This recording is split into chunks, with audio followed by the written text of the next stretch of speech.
Здравейте, аз съм ученик от 3-я клас от частно средно училище Дружба. Моят проект е за цел да измерим нивата на кислород във въздуха и защо той е важен. Тук съм показал 3 различни проби от различни места, които са измерени нивата на кислород. Ето това е чашката. Първо трябва да измерим нейната височина.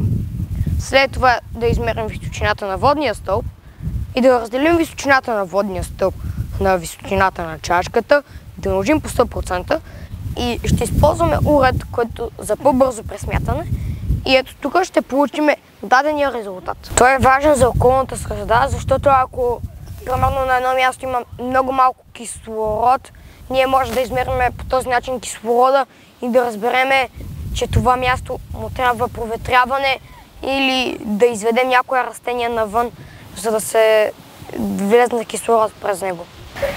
Това означава, че въздухът в природата е по-чист, отколкото на затворени помещения, затова трябва да проветряваме класните стаи и домовете ни.